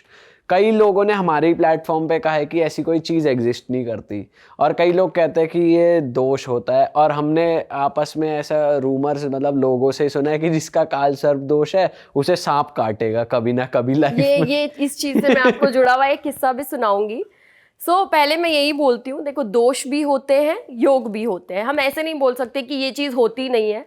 अगेन बोलूंगी, इंडिया में कुछ भी चीज़ बोलते हैं ना फालतू की नहीं बनी है। जब भी आपको कोई एक ऐसा एस्ट्रोलॉजर डराता है कि आपकी कुंडली में ये दोष है, सिर्फ उनसे यही पूछना कि सर ये किन प्लैनेट्स की वजह से बना है मेरे दोष। ठीक है, आपको यदि बोल दे कि ये राहु की वजह से बना है, ये केतु की वजह से बना है, आप सिर्फ उनके उपाय करना, उसको लेके सर पकड़ के मत बैठना। ये मेरी एक जेन्युइन एडवाइस है या सजेशन है जो मैं दे सकती हूँ। देखो, आप टॉपिक पे आते हैं, पहले मैं आपको बताती हूँ काल सर्प दोष होता क्या है, फिर मैं आपको अपने एक क्लाइंट की स्टोरी बताऊंगी। काल सर्प दोष क्या होता है? जब भी हमारी कुंडली में राहु और केतु के एक तरफ या फिर राहु और केतु के बीच में सारे प्लेनेट आ जाते हैं, मतलब सारे प्लेनेट इकट्ठे होके बैठ जाते हैं, तो उसे हम बोल देते हैं काल सर्प दोष। ठीक है, अब इसे नाम काल सर्प दोष क्यों दिया? बोलते हैं कि शाम का जो मुंह है उसको हमने राहु रिप्रेजेंट कर दिया, क्योंकि राहु का सिर्फ सर होता है और केतु के सिर्फ पैर होते हैं, तो केतु को उसकी पूंछ दिखा दिया बस कि लोग समझ जाएं। लाइक आप एक एस्ट्रोलॉजर हो, आप बोल दोगे काल सर्प दोष है, तो इंसान को याद रहेगा। मान लीजिए किसी का नाम आकाश है, तो इसका मतलब जरूरी तो नहीं है कि वो आकाश है, या किसी का नाम काजल है तो वो काला ही हो इंसान। किसी चीज को पहचानने के लिए उसका नाम दिया जाता है। लाइक इसको भी पहचानने के लिए कि काल सर्प दोष है, तो ये एक नाम दे दिया कि राहु केतु के बीच में सारे प्लेनेट आ गए। अभी आपको करना क्या है? आपको कोई भी पंडित जी बोलते हैं, कोई भी एस्ट्रोलॉजर बोलता है कि आपकी कुंडली में काल सर्प दोष है, आप कुछ मत करना, राहु और केतु के उपाय करना स्टार्ट कर दो। राहु केतु के आप उपाय करोगे, आपका काल सर्प दोष अपने आप खत्म हो जाएगा। अब वो उपाय क्या है? राहु और केतु के उपाय मैं आपको बताती हूँ। तो राहु का जो पहला उपाय है, सिंपल सी चीज है। राहु एक ऐसा प्लेनेट है जो इंसान को अचानक देता है। अब अचानक वो अच्छी चीज भी दे सकता है और अचानक वो बुरी चीज भी दे सकता है। ये किस पे डिपेंड करता है? मान लीजिए अचानक आपने अच्छे कर्म किए हैं तो राहु आपको अचानक फायदा देगा, और आपने बुरे कर्म किए हैं तो राहु आपको अचानक नुकसान भी दे सकता है। ठीक है, आप अच्छे कर्म कीजिए, मतलब मान लो कोई भी इंसान दिखता है, अब कोई आपको गरीब दिखा, उसको 5-10 रुपए तो सब देते हैं, आप ट्राई कीजिए उसे 100 का नोट पकड़ाइए, तो उसको अचानक खुशी होगी, उससे आपका भी राहु बहुत बेटर हो रहा है। ठीक है, राहु का उपाय मैं एक स्टोरी और बताती हूँ। आपने सुना होगा राजस्थान में खाटू श्याम जी के बारे में, है ना? सबने सुना है कि वो सीकर जिले में है। खाटू श्याम जी का आप जब स्टोरी देखोगे तो हमें पता चलता है कि वो जो भीम थे उनके पोते थे, पोते मतलब ग्रैंडसन। ठीक है, तो महाभारत में जब पता चला कि ये जो है बर्बरीक जी, वो जो हारेगा उसके पक्ष में चले जाएंगे। अब कृष्ण जी थे, वो बड़े मतलब बोलते ना चतुर थे, उनमें बहुत माइंड था। उन्होंने बोला कि इनको अपने साइड करना पड़ेगा। तो कृष्ण जी ने उनको बुलाया और अपने दर्शन दिए और उन्हें ये बताया कि आप इस युद्ध में हमारा साथ दो, आप अपना जो गर्दन है वो काट के मुझे दे दो, तो आने वाले युग में आपको मेरे नाम से पूजा जाएगा। लाइक खाटू श्याम जी को श्याम के नाम से, लाइक कृष्ण जी के नाम से पूजा जाएगा। ठीक है, और दूसरी चीज कि लाइफ में वो चीजें जो कोई भी भगवान नहीं दे सकता, ठीक है, वो चीज़ें आपको दी जाएगी। सो राहु के लिए मैं एक उपाय बताती हूँ कि आपको कोई भी पंडित जी ऐसे बोलते हैं कि आपका राहु बहुत ख़राब है, कुछ नहीं करना, राजस्थान आइए, घूमने के बहाने से आइए, खाटू श्याम जी के दर्शन कीजिए, उनको हो सके तो एक मोर पंख चढ़ाइए, या फिर कमल का फूल उनको बहुत पसंद होता है, गुलाब का फूल उनको बहुत पसंद होता है, वो चढ़ाइए और उनसे प्रे कीजिए कि मेरे राहु के जितने भी दोष हैं सब खत्म कर दीजिए। मैं बोलती हूँ हारे के सहारे थे खाटू श्याम जी, और आपके साथ भी वही होगा। आपके राहु आपको कभी भी नेगेटिव रिजल्ट नहीं देगा और पूरा राहु आपको पॉजिटिविटी ही देगा हमेशा के लिए, ठीक है। खाटू श्याम जी के बारे में एक और चीज़ कही जाती है कि कृष्ण भगवान ने उनको एक और वरदान दिया था। जब कोई इंसान या जब कोई भक्त हर एक मंदिर जाके, हर एक जगह जाके, और वो ऐसे सोचेगा कि मेरी तो मन्नत थी वो कहीं पे भी पूरी नहीं हुई, वहाँ पे तुम काम आओगे। मतलब वहाँ पे तुम्हारी चीज़ें, तुम्हारा दिया हुआ वरदान, कोई भी इंसान एक बार भी जाके आता है उसे बहुत अच्छे रिजल्ट्स मिलते हैं। तो वहाँ पे जाने से आपके भी कष्ट कट जाएंगे। मैं तो यही बोलूँगी कि आइए, विजिट कीजिए और दर्शन कीजिए। वाह वाह वाह। मैम ये बताओ तो फिर वहाँ पे कोई भी जा सकता है या फिर जिनको राहु की प्रॉब्लम है वो स्पेशली जाएं, या कई बार ऐसे होता है ना कि आपको ज़रूरत नहीं है पर आप वो रेमेडी कर दो, ऐसा भी होता है एस्ट्रोलॉजी में? नहीं, ऐसा कुछ नहीं होता। आप कोई स्टोन पहनते हो या फिर मान लीजिए आप कोई क्रिस्टल पहनते हो तो आपको ध्यान रखना है कि आपकी कुंडली के सजेशन से या पाम के या फिर न्यूमरोलॉजी के सजेशन से ही आप पहनो। रेमेडीज़ की बात है, कोई चीज़ का दान करना हुआ, किसी मंदिर में विजिट करना हुआ, एक स्पेसिफिक बताया जाता है। मान लो किसी के ब्लड की कमी है तो उसे बोला जाएगा कि आप अनार खाइए, बट ऐसा तो नहीं है जिसके नहीं कमी है वो अनार नहीं खा सकता। करेक्ट, रेमेडीज कोई भी कर श्याम जी सकता के मंदिर जाएंगे तो लोग ये थोड़ी सोचेंगे यार मेरा राहु सही तो नहीं चल रहा, गलत तो नहीं इसलिए जाऊं। कोई नहीं मतलब दर्शन करने जाते हैं अक्सर। देखो, भक्त इतने हैं उनके कि मैं आपको बता नहीं सकती। ये चीज़ एक इतनी है कि लोग इतने डरते हैं, इतनी बड़ी बड़ी पूजा करवाते हैं अपनी राहु के लिए, वो इतना सारा पैसा खर्च करते हैं। यदि वो उसका 2% भी खर्च करके वहाँ पे आते हैं तो उनका वो चीज़ सही हो जाती है। वो दोनों एक दूसरे से को रिलेटेड हैं, हम उनको ये चीज़ बोल सकते हैं। बाकी हम सब जा सकते हैं खाटू श्याम जी पे, कृष्ण जी का आशीर्वाद है। जो चीज़ कृष्ण जी भी पूरी नहीं कर सकते वो खाटू श्याम जी पूरी कर सकते हैं। सो डेफिनेटली हम कोई भी जा सकते हैं, मन्नत लेके जाइए, ऐसे ही मिलने चले जाइए, है ना, वो तो वापस भेजेंगे नहीं। मूर्ति देखिए, इतनी सुंदर मूर्ति है। लाइक मैंने देखा है खाटू श्याम जी में जो भक्त होते हैं वो मूर्ति की तरफ देख के और उनके आंखों में मैंने आंसू आते हुए देखा है पहली बार। तो मैं देख रही थी कि जो भक्त थे वो मूर्ति की तरफ देख के और उनके आंखों में आंसू आए जा रहे थे और वो खुशी के थे। लाइक फेस पे स्माइल थी बट आंखों में आंसू थे। वैसे आपका कोई क्लाइंट रहा है कि कोई वहां पे गया हो और फिर उसके तो साथ अच्छा एक हुआ नहीं, मैंने तो 1000 क्लाइंट्स रहे होंगे ऑलमोस्ट, उससे भी ज़्यादा। और मैं खुद, मेरा राहु खराब था और है स्टिल। मैं तो हर 2-3 महीने में चक्कर लगा के आती हूँ। ये नहीं सोचती कि राहु के लिए लगाने जा रही हूँ, बट हाँ मिलने चले जाती हूँ, दर्शन करके आ जाती हूँ। आज यहाँ हूँ, कल कहीं और भी पहुँच जाऊँगी। तो वही वाली बात है, मेरी तो खाटू श्याम जी ने हर इच्छा पूरी करी है। ठीक है, कोई आप बता सकते कोई ऐसा चेंज आपने अपने अंदर या क्लाइंट के अंदर नोटिस किया हो? यदि मैं खाटू श्याम, जो इंसान बिलीव कर लेता है, सिर्फ जाके देख के हाथ जोड़ के आ जाना कभी भी बिलीव नहीं होता। ठीक है, जिस इंसान ने बिलीव कर लिया कि मैं इनके पास जाऊंगा और मेरी सारी चीज़ हो जाएगी तो वो हो जाती है। ठीक है, दुनिया पूरी बिलीव पे बनी है। आप किसी के लाइक कंडक्टर सीट पे बैठे हो, ड्राइवर पे आपको विश्वास करना पड़ेगा, है ना। या फिर आप कुछ भी कर रहे हो, आप किसी होटल में गए, आपने खाना खाया, अब यदि आप बिलीव नहीं करोगे तो आप कभी भी नहीं खा पाओगे। करेक्ट, सो बिलीव बहुत बड़ी चीज़ है। मैंने तो अपने अंदर यही चीज़ देखी कि मैं बहुत ज़्यादा कॉन्फिडेंट आ गया मेरे में। दूसरी चीज़ मेरे में जो बहुत अच्छी हुई, मेरा प्रेडिक्शन लेवल। देखो, मैथ्स तो हम कर लेते हैं, एस्ट्रोलॉजी से ये वो चीज़ें सारी कर लेते हैं, लेकिन एक ऊपर से जो कनेक्शन होता है, ठीक है, जो भगवान से जो कनेक्शन होता है, मैं बालाजी को बहुत ज़्यादा मानती हूँ, मैं खाटू श्याम जी को बहुत ज़्यादा मानती हूँ, मैं हमारे जो कुल देवी हैं उनको बहुत ज़्यादा मानती हूँ। यदि उनके साथ आपका एक बिलीव होता है तो आपकी कही हुई बात भी बहुत सच होती है। और मेरे तो क्लाइंट्स ने भी आज तक मुझे पॉजिटिव रिव्यू दिया है। ठीक है, थोड़ी क्लाइंट्स की बात करते हैं ना, रियल लाइफ एग्जांपल से आप थोड़ा समझाइए कि आपके पास लोग आए हैं इस जैसे समस्या को अभी हमने लेकर। काल सर्प के बारे में ही बात की तो मैं बताती हूँ। मेरे पास एक क्लाइंट आए, जब मैं एक प्लेटफॉर्म पे वर्क करती थी, वो उसी प्लेटफॉर्म पे किसी पंडित जी से बात करके आए थे। वो पंडित जी थे 50-60 ईयर्स ओल्ड। ठीक है, सो उन्होंने उसको ये बोला कि तेरे कालसर्प दोष है, तू लाइफ में ऊपर जाएगा नीचे गिरेगा, ऊपर जाएगा नीचे गिरेगा, तू कभी सक्सेस हो ही नहीं पाएगा। सक्सेस तेरी जिंदगी में ही नहीं है, तू भूल जा। दूसरा उसे और डराने के लिए बोला कि कालसर्प दोष है तो तुझे शाम काटेगा, वो भी 1 नहीं 7, मतलब 7 शाम के काटने से तुम्हारी मौत होगी। और वो बंदा आया मेरे पास, उसने कॉल किया और मैंने बोला चलो हेलो, हाँ जी कैसे हो, कुंडली बनाई। उसने मुझे कुछ नहीं पूछा कि मेरा करियर कैसे, उसने बोला मैम मुझे कालसर्प दोष है। अब बंदे ने पूछा, मैंने सोचा हाँ है तो है ही, बताना पड़ेगा डेफिनेटली। मैंने बोला हाँ जी है आपकी कुंडली में कालसर्प दोष। एंड वो रोने लग गया लिटरली, कि उन्होंने वही सेम चीज़ें कि अब तो मेरी ज़िंदगी में कभी अच्छा नहीं होगा, अभी तो कुछ बेटर ही नहीं होगा। मैंने उसे कई सेलिब्रिटीज़ के भी एग्जाम्पल दिए, जैसे अमिताभ बच्चन का मैंने दिया। मैंने बोला भले ही वो एक बार इंसान नीचे आया हो, बट वो नीचे आके इतनी ऊंची छलांग मारी कि अब तो बादशाह वही है ना। सो मैंने उनको समझाया, मैंने उनको रीज़न दिया कि कौन से प्लैनेट्स की वजह से ये दोष बना है।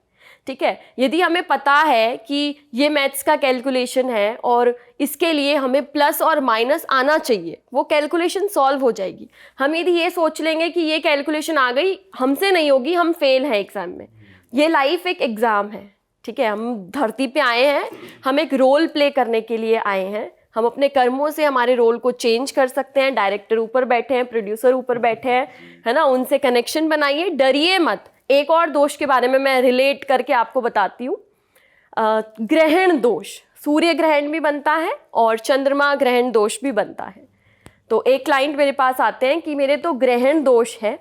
आपको आगे आगे से बता देते हैं वो, क्योंकि इधर उधर जगह भटक जगह के पूछ आते के हैं। आते एक हैं फिर। एप्लीकेशन पे 100 एस्ट्रोलॉजर होते हैं, जो परमानेंट है वो तो ऐसे समझो एक दिन में 100 के पास घूम के आता है। पर इस दोष में होता क्या है ये भी बता दो एक बार। ये बताती हूँ मैं। तो पहले मैं बताती हूँ उस क्लाइंट ने मुझे क्या बोला। उसने मुझे आया, पूछा अगेन मेरे ग्रहण दोष है। मैंने बोला हाँ जी है आपके ग्रहण दोष।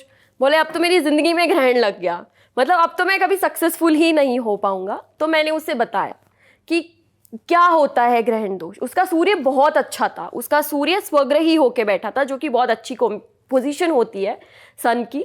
अब जब भी सन के साथ में या फिर मून के साथ में केतु या फिर राहु बैठ जाता है, ऑलमोस्ट 20% लोगों में वो दोष मिलता है। जब भी सन या फिर मून के साथ में राहु या फिर केतु बैठ जाता है, उसे हम ग्रहण दोष बोलते हैं। मैं यही बोलती हूँ, यदि आपको कोई भी पंडित जी बोलते हैं कि आपके ग्रहण दोष है, आप पूछ लीजिए किस प्लेनेट से ग्रहण दोष बन रहा है।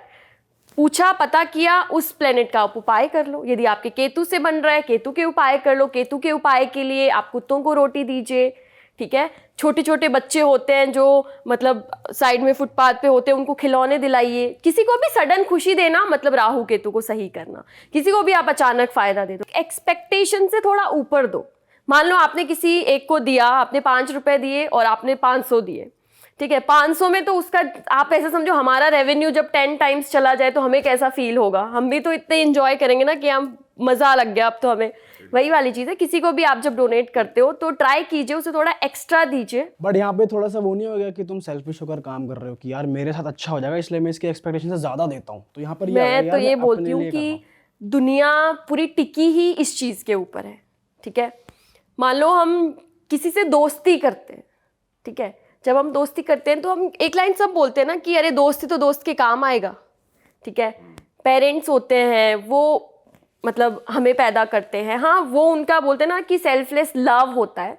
बट कहीं ना कहीं उनको भी पता है कि हम जब बड़े होंगे तो हम अभी हमारे साथ खेलने के लिए बच्चे हैं, जब बड़े होंगे तो उनकी एक्सपेक्टेशंस होती है। तो हर एक चीज़ एक्सपेक्टेशन पे टिकी है। तो एस्ट्रोलॉजी को हम ऐसे क्यों काउंट करते हैं कि हम किसी का भला तो कर रहे हैं ना। उसको क्या फ़र्क पड़ता है कि आपने कुछ अच्छा सोच के उसे दिया है कि आपने कुछ बुरा सोच के दिया है, ठीक है। हम कोई काला जादू नहीं कर रहे, हम कुछ नेगेटिव नहीं कर रहे, है ना। हम तो उसका भला कर रहे हैं यदि हमारे इंटेंशंस प्योर है। यदि मैं ये चाहती हूँ कि मेरा भला हो, मैं उसका ये कुछ करने से, तो वो अच्छी चीज़ है। मैं चाहूँ कि आपका बुरा हो जाए और मैं उसका भला करूँ, वो गलत है। इंटेंशंस पे टिकी है पूरी दुनिया, है ना। हम जो भी काम करते हैं उसके पीछे हमारा एक थोड़ा फ़ायदा होता है, कहीं ना कहीं होता है, बट होता है। कहीं 1% होता है, कहीं 99 होता है।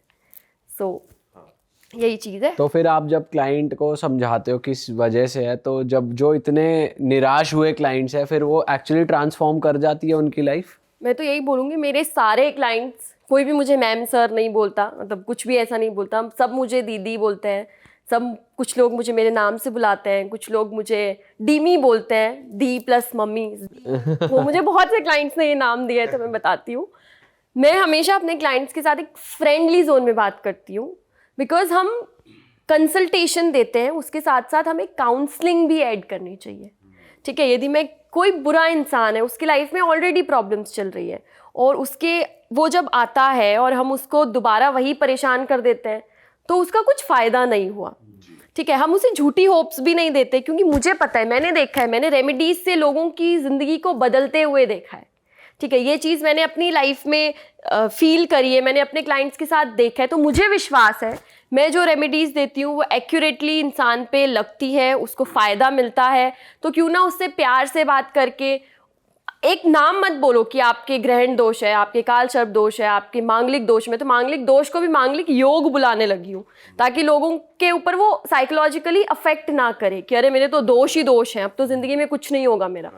ठीक है, सो वही वाली बात है, अच्छे से काउंसलिंग दीजिए। मैं तो सब एस्ट्रोलॉजर्स को भी यही बोलूँगी कि आप भी यही कीजिए। हम लकी हैं, कोई और लकी नहीं है, हम लकी हैं कि हमें ये मौका मिला है। बिल्कुल, और अगला इंसान भी बात रख सकता है अपनी, बहुत, ऐसा नहीं बहुत। लगेगा अगले इंसान को कि भाई मैं बोलूं या ना बोलूं। करेक्ट, ये बहुत जरूरी है। बहुत इंसान शेयर ही तब करता है जब, लाइक मैं बहुत से क्लाइंट से जब सुनती हूँ कि मैंने उनसे सेशन लिया, उन्होंने मुझसे बात करी और उन्होंने मुझे बोला हाँ ये दोष है, शादी हो जाएगी नहीं, 4 साल बाद में होगी, अच्छा बच्चे होंगे नहीं होगी नहीं है, तुम्हारा तो 5th हाउस खराब है, शादी अच्छी चलेगी नहीं चलेगी नहीं। लाइक हर एक अलग अलग क्लाइंट का, वो उनको ये नहीं समझाते कि ऐसा क्यों हो रहा है और उसको बेटर करने के लिए आप क्या कर सकते हो। यही करना चाहिए। लाइक यदि एक टीचर ही बोल दे कि नहीं ये तो सवाल ही खराब है, हम अब तो ये कुंडली खराब है, मतलब तो यही हुआ ना, एक डॉक्टर ने बोल दिया कि आपको कैंसर है। बहुत से एस्ट्रोलॉजर्स बोलते हैं कि वी कांट चेंज डेस्टिनी, हम डेस्टिनी को नहीं चेंज कर सकते। तो वो तो वही बात हो गई, किसी डॉक्टर के पास गए, डॉक्टर ने बोला कि हाँ जी आपको कैंसर है, 3 साल आपकी उम्र बची है, आप कर लो। अब वो इंसान 3 साल को जी नहीं पाएगा, है ना, उसको रेमेडीज दो ताकि वो 3 से ज़्यादा बढ़ सके, वो अपनी लाइफ जितनी भी जी रहा है वो एक इंजॉय और एक पॉजिटिविटी के साथ जी सके। अच्छा मैम, आप न्यूमरोलॉजी की भी बात कर रहे थे, वो भी करते हैं आप, और उसमें भी आप बता रहे थे कि उसमें हमें पता नहीं था कि योग भी होते हैं, तो उसके बारे में थोड़ा बताओ। कि देखो मैंने भी सुना है, मतलब मैं भी किसी को बताती हूँ तो शौक हो जाते हैं कि न्यूमरोलॉजी में भी राजयोग होते हैं। लाइक सब सुनते हैं कि एस्ट्रोलॉजी में होता है गजकेसरी योग, या फिर हम बोल सकते हैं कि मालव्य योग, बहुत बड़े बड़े नाम दिए गए हैं न्यूमरोलॉजी, क्योंकि यहाँ पे इंडिया में पहले वो चीज़ें इतनी नहीं चलती थी। ठीक है, बुक्स तो बहुत पढ़ी है, इंडिया में बनी हुई बहुत बुक्स पढ़ी है, मेरे पास कितनी बुक्स होगी जिनका निर्माण इंडिया में हुआ है। इंडियन वो बोलते हैं ना ज्योतिष थे, या फिर पुराने ज़माने के हम बोल सकते हैं आचार्य थे, उन्होंने लिखी थी चीज़ें, बट वो अभी तक मार्केट में नहीं आई, मैं इतना बोल सकती हूँ। ठीक है, सो कहीं ना कहीं मैं यही बोलूँगी न्यूमरोलॉजी में भी योग होते हैं। ज़्यादा योग के बारे में तो मैं नहीं बात कर सकती, लेकिन मैं आपकी कुंडली में या फिर आपकी डेट ऑफ बर्थ में स्पेसिफिकली होने वाले 3 योग की बात करती हूँ कि 3 योग क्या हो सकते हैं आपकी कुंडली डेट ऑफ बर्थ में। आप भी चेक करना, यही बोलूँगी। सो जब मैं ये बोलूँ उससे पहले मैं, मतलब बोलते हैं ना, होमवर्क करवाती हूँ। सो जब मैं ये बोलूँ पर्सनैलिटी नंबर, ठीक है, पर्सनैलिटी नंबर के लिए आपको अपनी डेट को, जो आपकी बर्थ डेट है उसे आपको टोटल करना है। लाइक मान लीजिए मेरी बर्थ डेट है 19, तो आपको 1 + 9 = 10, 10 का 1 + 0 = 1, ये आपको टोटल करना है। ठीक है, तो ये हो गया आपका पर्सनैलिटी नंबर, जो आप कैसे हो, आप क्या काम करोगे, उन सब चीज़ों को दिखाएगा। अब यदि मैं डेस्टिनी नंबर की बात करूं तो आपको अपनी पूरी डेट ऑफ बर्थ के हर एक डिजिट्स को काउंट करना है, उसको जोड़ना है और लास्ट में सिंगल डिजिट पे लेके आना है। फॉर एन एग्जाम्पल 19 अक्टूबर 2000 में एग्जाम्पल लेती हूँ, जब आप इनको काउंट करते हो तो ऑलमोस्ट 13 आएगा, 1 + 3 = 4। ठीक है, आपको 2 नंबर ये लिखने हैं, like personality and destiny number लिखना है। फिर जो बचे हुए नंबर है लाइक 1, 9, 1, 0, 2, 0, 0, ये सारी चीज़ें। 0 में न्यूमरोलॉजी का कोई कनेक्शन नहीं है, 0 आपको नहीं काउंट करना है, बट बचे हुए सारे नंबर्स आपको लिख लेने हैं विद पर्सनैलिटी और डेस्टिनी नंबर। अब मैं एक एक योग के बारे में बताती हूँ और ये भी बताती हूँ कि उनसे क्या फ़ायदा होता है। सो न्यूमरोलॉजी में भी राजयोग बनते हैं। हम अपनी डेट ऑफ बर्थ से, ये तो सब देख सकते हैं, लाइक जैसे पामिस्ट्री में मैंने बोला था कि एक कंक्लूजन मत निकालना, पूरा तो इसमें भी मत निकालना, बट हम देख सकते हैं कहीं ना कहीं कि ये राजयोग हमारी कुंडली में है या नहीं। आज होते बहुत हैं, लेकिन आज मैं सिर्फ 3 राजयोग के बारे में ही बात करूंगी। फर्स्ट राजयोग के बारे में बात करते हैं, जिसका नाम है गोल्डन राजयोग। ठीक है, ऐसे 3 नंबर्स होते हैं, लाइक जैसे मैंने आपको बताया पर्सनैलिटी डेस्टिनी, वो आपको कैलकुलेट करना है, उसके बाद में सारे नंबर्स लिखिए। अब देखिए, यदि आपकी डेट ऑफ बर्थ में 3, 6 और 9 तीनों नंबर एक साथ आते हैं, लाइक आपकी डेट ऑफ बर्थ में कहीं ना कहीं 3 भी है, 6 भी है और 9 भी है, तो इसका मतलब आपकी कुंडली में गोल्डन राजयोग बनता है। अभी होता क्या है इस राजयोग में, देखो 3 होता है, जुपिटर को रिप्रेजेंट करता है। जुपिटर मतलब जो चीज़ हमें ज्ञान देगी, आप कितना रिसर्च करोगे, आप कितना स्टडी करोगे, आप में कितना दिमाग है। 6 होता है द नंबर ऑफ लक, जो वीनस को रिप्रेजेंट करता है, वो ये दिखाता है कि लक कितना सपोर्ट करेगा और कितना इजीली आपकी चीज़ें बन जाएंगी। 9 जो नंबर है, 9 को हम बोलते हैं मंगल का नंबर। 9 नंबर में मंगल का नंबर है, तो वो आपको हार्ड वर्किंग नेचर देगा कि आप कितना हार्ड वर्क कर सकते हो, आपके हार्ड वर्क का रिजल्ट है वो कितना मिलेगा, आप कितना एफर्ट्स कर पाओगे अपनी चीज़ों पे। तो इसमें आपके पास एफर्ट्स भी है, आपके पास नॉलेज भी है और आपके पास लक भी है। ऐसे लोगों में मैंने देखा है कि ये लोग अपने दिमाग का, अपने लक का और अपने हार्ड वर्क का यूज़ करके बहुत सक्सेसफुल लोग बनते हैं। यदि आप देखोगे तो बहुत से सेलिब्रिटीज़ भी हैं जिनकी कुंडली में ये योग बनते हैं। सचिन तेंदुलकर और महेंद्र सिंह धोनी सब जानते हैं उन लोगों को। इन दोनों की कुंडली में भी बनता है, इवन सलमान खान की कुंडली में भी बनता है ये योग, और भी बहुत से सेलिब्रिटीज़ हैं। अब मैं सेकंड योग की बात करूं, अगेन आपको नंबर्स अपने फाइंड करने हैं, कौन से आपके पास नंबर हैं। और यदि आपकी डेट ऑफ बर्थ में 4, 5 एंड 6 तीनों नंबर आते हैं, तो आपकी कुंडली में ये राजयोग बनता है, मतलब सिल्वर राजयोग इसे अपन बोलते हैं। ये राजयोग तब काम आता है जब इंसान लाइक आपकी फील्ड से रिलेटेड जो यूट्यूब करना चाहता है, इंस्टाग्राम पे इन्फ्लुएंसर बनना चाहता है, या फिर जिस इंसान का मन है वो एक्टिंग करे, ठीक है, ऐसी जो कोई भी चीज़ करना चाहता है, उनके लिए ये राजयोग बहुत इंपॉर्टेंट होता है। ऐसे लोगों को हम बोलते हैं कि ये लोग लकी बहुत होते हैं। ये कुछ प्लानिंग प्लॉटिंग नहीं करते। आपकी डेट ऑफ बर्थ में 4, 5, 6 है, आप कोई प्लानिंग प्लॉटिंग नहीं करोगे, जस्ट रिजल्ट्स मिल जाएंगे। लाइफ में अचानक किसी प्रॉपर्टी का लाभ हो गया, अचानक पता चलता है कि कोई अचानक ऐसा फ़ायदा मिल गया, स्टॉक लगाया था, अचानक वो इतना जंप कर गया। ऐसे लोगों की लाइफ में ये चीज़ें बहुत होती है जिनकी भी डेट ऑफ बर्थ में 4, 5 एंड 6 आता है। ठीक है, अभी हम बात करते हैं थर्ड नंबर राजयोग। थर्ड को भी हम नॉर्मल राजयोग नहीं बोलेंगे, इसे हम बोलते हैं प्रॉपर्टी का राजयोग। देखो, पैसा कमा लिया, सक्सेस हो गया, किसी किसी को आपने देखा होगा लाइफ में कि वो एक लाइक मान लो एक हाईवे है, उसके पास की एक खेत ले लिया, मान लो कि कुछ पैसों में ले लिया है, कुछ रुपए, लाख, 1-2 लाख रुपए में ले लिया, और उनकी प्रॉपर्टी पता चलती है 10-15 लाख, लाइक 10-15 साल में चेंज हो जाती है करोड़्स में। ठीक है, तो जिनकी भी डेट ऑफ बर्थ में 2, 5 और 8 तीनों नंबर आते हैं, लाइक 2 भी है, 5 भी है और 8 भी है, तो ऐसे लोग प्रॉपर्टी के मामले में बहुत लकी होते हैं। ऐसे लोग प्रॉपर्टी का काम कर सकते हैं। इन्वेस्टमेंट यदि उनको करना है तो कैश में कभी भी नहीं करना चाहिए, बिकॉज 2 नंबर है, कैश फ्लो आएगा और चला जाएगा। लेकिन थोड़े बहुत पैसे इकट्ठे करके ऐसे लोगों को प्रॉपर्टी में ही इन्वेस्ट करना चाहिए। तो ये राजयोग को हम बोलते हैं प्रॉपर्टी राजयोग, या फिर प्रॉपर्टी प्लान कंप्लीट होना। मतलब आपकी जो डेट ऑफ बर्थ है उसमें प्रॉपर्टी का जो प्लान है वो कंप्लीट हो रहा है। आप लाइफ में बहुत ज़्यादा प्रॉपर्टी गेन करोगे, बहुत ज़्यादा प्रॉपर्टीज़ पे इन्वेस्टमेंट करोगे। मैंने देखा है, मेरे घर में 3 लोग ऐसे हैं जिनके पास, ऐसे समझो 4-5 घर से ज़्यादा घर होंगे उनके पास, और तीनों के ही लाइक चार्ट में 2, 5 और 8 नंबर्स आते हैं। ये मैंने बहुत मतलब मैं हर चीज़ को अपने पर्सनली जो घर के लोग होते हैं उन पे, अपने घर वालों की बोला मुझे दे दो आप अपनी कुंडली, है ना, तो उन पे मैंने देखा, तो उन तीनों के ही चार्ट में ये योग बनता है। वाह, आपके में क्या बनता है? मेरे में सब बनते हैं। मैं यहाँ पे बता दूंगी तो लोग मुझे वो बोले ना कमेंट में, यही बोलेंगे मैम आप तो ऐसे पैसा कमा रहे हो, वो कर रहे हो। मेरे में सारे राजयोग बनते हैं, बट मेरे में 4, 5, 6 का बनता है। मेरे लिए एस्ट्रोलॉजी भी मैं बोलूँगी एक मैजिक से कम नहीं था। मैंने कभी नहीं सोचा था, मैं बोल रही हूँ ना, मुझे कभी डांसर बनना था तो कभी सिंगर बनना था, ये चीज़ ऑटोमेटिकली आ गई। इवन मैं बोलती थी कि अरे नहीं मैं तो कर्मा पे बिलीव करती हूँ, तभी मैंने अपनी एस्ट्रोलॉजी को कर्म से जोड़ने की कोशिश करी, क्योंकि मैंने भागवत गीता पढ़ी, मैं स्पिरिचुअल भी हूँ, मैं भगवान पे बहुत बिलीव करती हूँ, क्योंकि बचपन में मैं थोड़ा डर जाती थी, है ना, मतलब एक ओवर थिंकिंग करना, एक होता है ना एग्जाम फोबिया, पढ़ने में इंटेलिजेंट थी बट एग्जाम फोबिया रहता था। इन सब चीज़ों ने मुझे उन सब चीज़ों से निकाल दिया, लाइक डर, फियर, वो सब क्या होता है अब मैं भूल गई।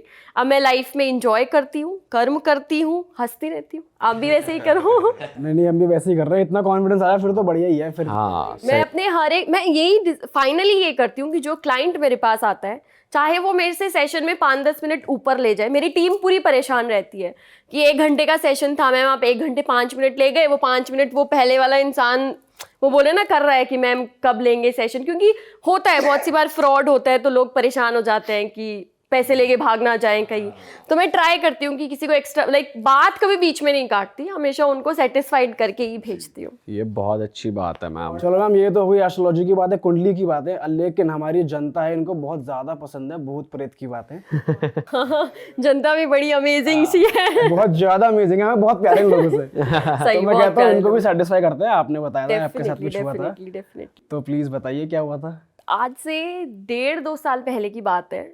2 साल पहले मैं ये मानती थी कि भूत होते ही नहीं है, ठीक है, ये वहम है, ये लोगों में डाली हुई चीज़ें हैं, लोग अफवाह फैला देते हैं, ये सारी चीज़ मैं नहीं मानती थी। इन सब चीज़ों में मैं बहुत रिजिड थी कि नहीं, क्योंकि एक नंबर वाली हूँ ना, तो एक नेचर रहेगा कि जो मैं सोचती हूँ दुनिया वैसे ही चलती है। सो मैं भी यही सोचती थी कि ऐसा कुछ नहीं होता। सो एक बार मैं लाइक ऐसे मैं राजस्थान में रहती हूँ, लेकिन 2022 की बात है, जैन फेब मार्च 3 महीने में चंडीगढ़ के पास में पंचकुला है, वहाँ पे रहने गई थी। वहाँ पे एक एप्लीकेशन डेवलप हो रही थी, मतलब जैसे एस्ट्रोलॉजिकल एप्लीकेशन होती है, उनके जो सीईओ थे, जो फाउंडर थे, वो मेरे दोस्त टाइप में थे, लाइक पहले क्लाइंट थे फिर अच्छे दोस्त बन गए टाइप। सो उन्होंने मुझे वहाँ पे बुलाया कि लाइक कंपनी का नेम क्या रखना है, उसको न्यूमरोलॉजी के अकॉर्डिंग सेट करना, या फिर एक एस्ट्रोलॉजर बता सकता है कि जो इंटरफेस है वो भी कंपनी का सही होना चाहिए। सो उन लोगों ने मुझे बुलाया, मैं वहाँ पे गई, और एक दिन की बात है, फेब का टाइम था और तारीख उस दिन थी 26 फरवरी 2022 की बात है। सो मैं रह रही थी, मेरे पेरेंट्स जो थे, मतलब मेरे मम्मी पापा को लेके गई थी, वो इधर गांव साइड आए हुए थे, कुछ किसी की डेथ हो गई थी तो वो आए थे। सो मैं और मेरे ब्रदर बैठे थे, जो बोला कि चलो अपन रात को घूमने चलते हैं। उस वक्त बजे थे ऑलमोस्ट 8, 8:30 के करीब, और मेरे ब्रदर के एक दोस्त थे, मैं थी और मेरे ब्रदर थे। हम लोगों ने डिसाइड किया, मैंने पहले तो बोला कि नहीं जाते हैं नहीं जाते हैं, बट उसने बोला कि नहीं जाएंगे जाएंगे घूम के आएंगे, अभी मम्मी पापा नहीं है पहाड़ों पे, क्योंकि पहाड़ों पे डर लगता है पेरेंट्स को थोड़ा। सो हम लोग गए, शिमला गए हम लोग। पंचकुला से शिमला ज़्यादा दूर नहीं है, पास में ही है, ठीक है। तो अब ये हमें नहीं पता था कि वहाँ पे मैप्स जो होते हैं वो रास्ता भटका देते हैं।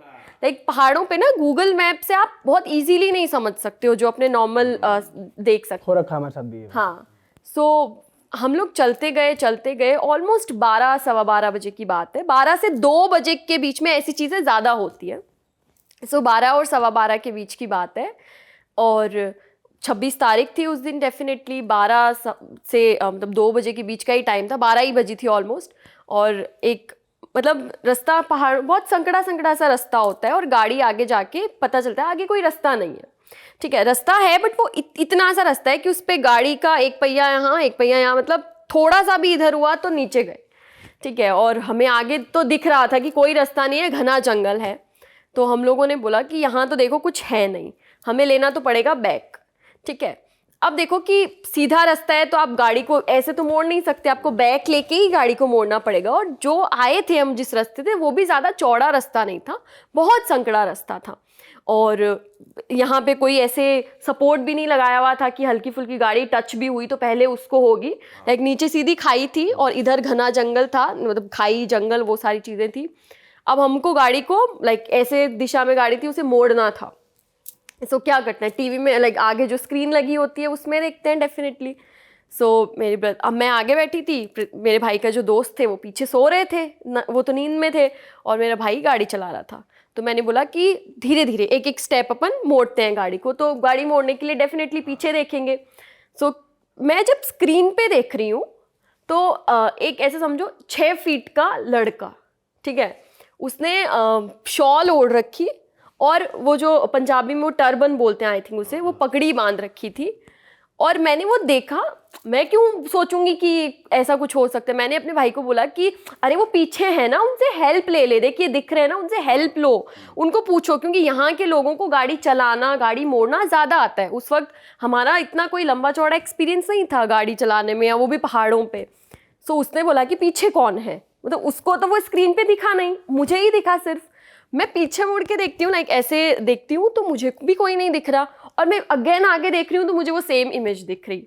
मैंने स्क्रीन को भी क्लियर किया कि मे बी वो बोलते ना अब रात का टाइम है, क्या शेप पता बन ऐसे, जाए वो। और ओस धुंध फेब का टाइम था डेफिनेटली। सो मैंने उसको क्लीन किया, आगे मैं वापस देखती हूँ वही इंसान और उसी पोजीशन में, और ऐसे समझो कि 6 फीट तो मैंने उसकी हाइट कम बता दी होगी, वो बहुत लंबा दिख रहा था दिखने में, ठीक है। कितना होगा लगभग? मतलब अब पूरा तो मैं नाप के नहीं आई थी, बट लंबा काफी दिख रहा लगभग था, तो कह रही है 6 मतलब फीट एक, है। हाँ एक अब नॉर्मल सी नहीं, हाइट। और ज्यादा कह रही है ना। हाँ। सो अगेन मैं इसे पीछे आगे मैंने ऑलमोस्ट 10 to 15 टाइम्स ये चीज़ करी। मुझे फील हुआ कि कुछ गलत है, और मैं अपने भाई को ऐसे, मैंने सोचा मैं तो डरी हुई हूँ, मैंने उसे भी बोल दिया कि मुझे ऐसा फील हो रहा है, तो वो भी डर जाएगा, और जो गाड़ी चलाने वाला ही डर गया तो मतलब तो समझो काम तो हो गया। गए।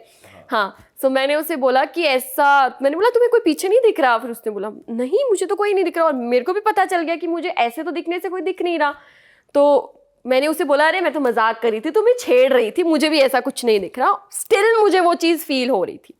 मैंने अपने फ़ोन में हनुमान चालीसा चलाई, बोलते हैं ना भूत प्रेत सब निकट ना आवे, वही वाली बात है, हनुमान जी को याद करते हैं जब ऐसे डर लगता है तो। सो मैंने वही किया, हनुमान चालीसा चलाई। जब तक हनुमान चालीसा चल रही थी स्क्रीन पे कोई नहीं दिख रहा था। हम लोग गाड़ी को पीछे लेने की कोशिश कर रहे थे, मोड़ने की कोशिश कर रहे थे। अब हनुमान चालीसा बंद होने के बाद में अगला गाना वही प्ले हुआ जो उससे पहले प्लेलिस्ट में प्ले हो रहा था, कोई हो रहा होगा रोमांटिक या फिर कोई हनी सिंह का गाना। अगेन वो बजने लगा, सेम इमेज मुझे वापस दिख रही। अगेन मैंने बोला कि नहीं, मैंने फिर से हनुमान चालीसा लगा ली। तो मेरे भाई ने बोला कि सुन तो ली, अब तो कितनी बार ये एक ही एक चीज़ सुनेगी। मैंने बोला नहीं मुझे थोड़ा डर सा लग रहा है इसलिए मैं सुन रही हूँ। उसे मैंने वो चीज़ नहीं बताई। फिर हम मुड़े, हम निकले, और मतलब थोड़ा आगे आके हमें होटल्स वगैरह मिली। तो मैंने उनको पूछा उन लोगों को कि मतलब ऐसा यहाँ पे कुछ है क्या, मतलब कुछ डर वर है क्या यहाँ पे? तो उन लोगों ने मुझे बोला कि मैम ऐसा सच तो कुछ नहीं है, लेकिन कल ही एक्सीडेंट हुआ था, एक इंसान था गाड़ी में और वो भी पंजाबी था। उसने जैसे ही पंजाबी बोला मेरी बॉडी तो लाइक समझ रहे हो ना, मैं बहुत डर गई उस वक्त, बहुत ज़्यादा डरी। मैंने सोचा पंजाबी मतलब पगड़ी तो पंजाबी बांधते हैं डेफिनेटली। मैं इतना डरी, बट वही चीज़ हनुमान चालीसा सुनी, अपने आप को समझाने की कोशिश करी कि ऐसा कुछ नहीं होता, या फिर होता भी है तो हमारे साथ तो बालाजी। मैंने समझाया खुद को, और हम लोग ट्रिप पे घूम फिर के आ गए। अब वही फ्लैट में मैं अकेले रह रही, ऐसे मैं रुक जाती थी, मुझे डर नहीं लगता। सो अब मैं सोती हूँ, एग्जैक्ट 12 बजे वही सीन या फिर वही आदमी सेम पोजीशन में, लाइक लंबा सा शॉल और ऐसे डाल के, वो शॉल जैसे सिद्धू मूसेवाले जी नहीं रखते थे ऐसे करके, वही सेम चीज़ मुझे दिख रही। मैंने बोला कि अब तो कुछ गड़बड़ है। मुझे 1 दिन 2 दिन 3 दिन वो सेम चीज़ फील हुई। देन मैंने अपने पेरेंट्स को बोला कि ऐसा मेरे साथ हुआ था। तो राजस्थान में एक मंदिर है जिसको हम बोलते हैं मेहंदीपुर बालाजी का मंदिर। वहाँ पे सारे भूत प्रेत काला जादू सब उन्हीं का इलाज किया जाता है। मेहंदीपुर बालाजी के जो मंदिर है वो उस दौसा ज़िले में है, लाइक राजस्थान के दौसा ज़िले में वो स्थित है। 2 पहाड़ियों के बीच में मंदिर है, और वो जो मूर्ति है उससे पानी टपकता है। मूर्ति के बीच में एक छेद है छोटा सा, उससे पानी टपकता है। वो पानी पंडित जी पूरे दिन में इकट्ठा करते हैं, और सुबह और शाम की आरती जब होती है तो वो पानी छिड़कते हैं भक्तों पे। और वहाँ पे जिसके साथ भी ऐसा कुछ हुआ होता है, यदि आपको नहीं भी फील हो रहा हो, स्टिल जैसे मुझे लग रहा था कि ऐसा मुझे कोई प्रॉब्लम नहीं हो रही थी, बट मुझे वो रात को नींद उठना और वो थोड़ा अबनॉर्मल तो था मेरे लिए डेफिनेटली। तो मैं वहाँ पे गई, लाइक मेहंदीपुर बालाजी के दर्शन करने गई। वहाँ पे आरती में मैं रुकी, वहाँ पे वो आरती के बाद में वो पानी ऐसे छिड़कते हैं और वो पानी की कुछ बूंदें मेरे ऊपर गिरी। उस दिन के बाद में मैंने आज ही उस चीज़ का जिक्र किया है, और उस चीज़ को बोलते ना इमेजिन किया। मुझे कभी याद भी नहीं आया, ना मैंने कभी ऐसी चीज़ फील करी।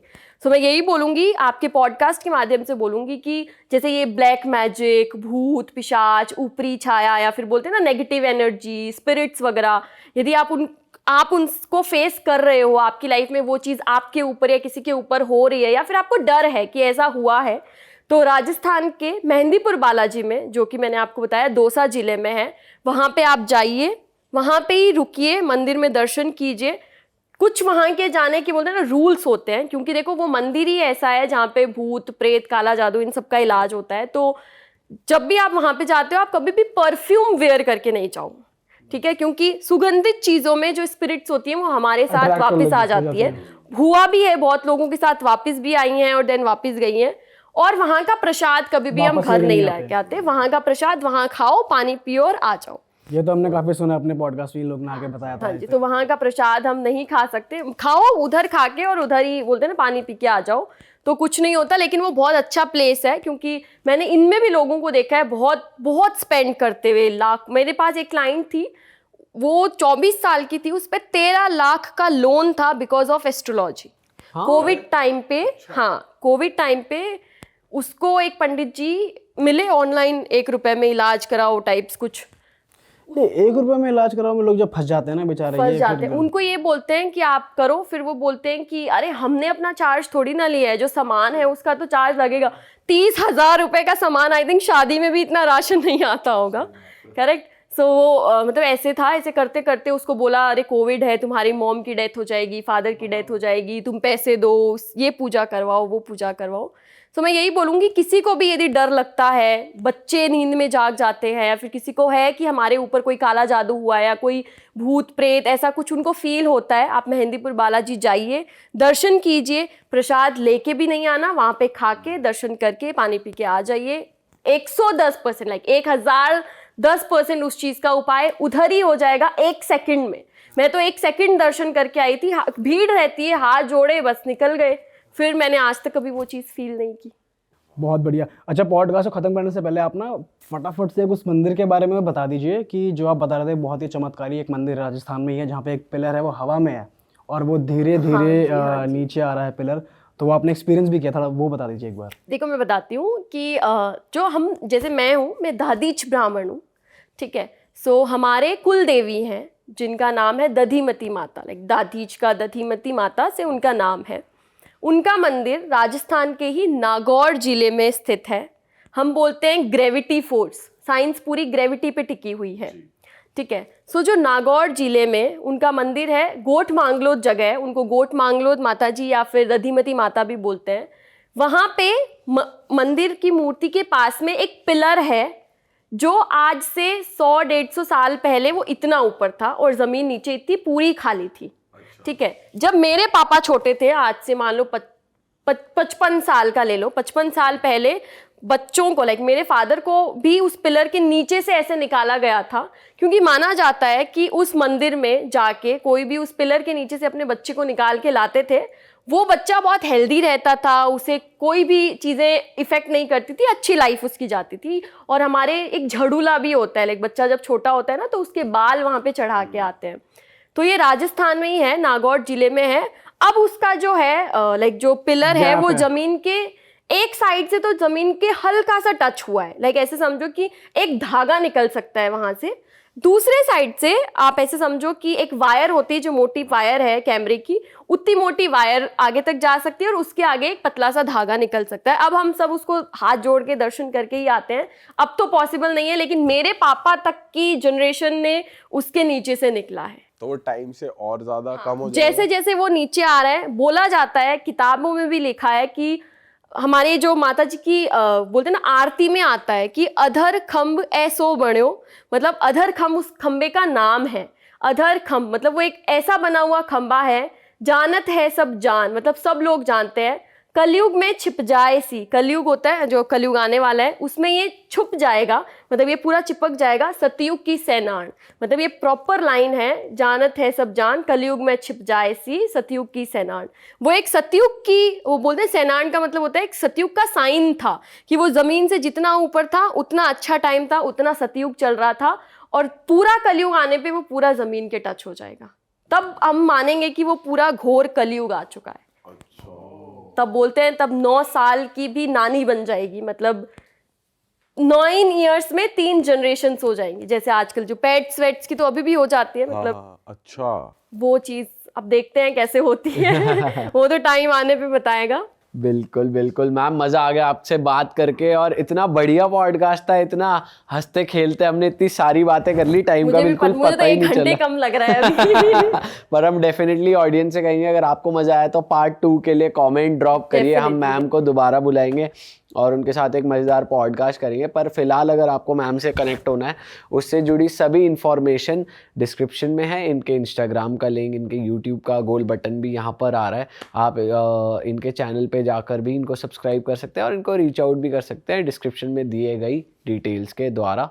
और हम मिलेंगे ऐसे ही मज़ेदार पॉडकास्ट के साथ। फिलहाल जो हमने कपड़े पहने हुए हैं गाइज, अगर आपको ये लेने हैं, थोड़े मोटिवेशनल कोट्स है, जैसे take life as it comes, इसका एक बैक प्रिंट भी बड़ा सेक्सी है, वो यहाँ पर आपको दिख रहा होगा, दीपक और ने ये पहना डरे हुआ। हैं जिम करे हैं, हमारा आइकॉनिक डायलॉग, ये भी आप ले सकते हो। स्पिरिचुअल दीपक की स्वेट शर्ट है। तो ऐसे मज़ेदार कोकी डिज़ाइन अगर आपको चाहिए तो realitstore.com वेबसाइट है हमारी, आप ले सकते हैं। और अगर आपको अपना खुद का पॉडकास्ट शुरू करना है, क्योंकि आजकल ट्रेंड में, तो हम कैसे काम करते हैं उससे रिलेटेड हमने एक छोटा सा कोर्स बनाया है, जिसका लिंक भी डिस्क्रिप्शन में। तो मिलेंगे आपसे नए पॉडकास्ट के साथ। बाय बाय, टेक केयर, जय श्री राम, जय जय श्री राम। बजरंग बली।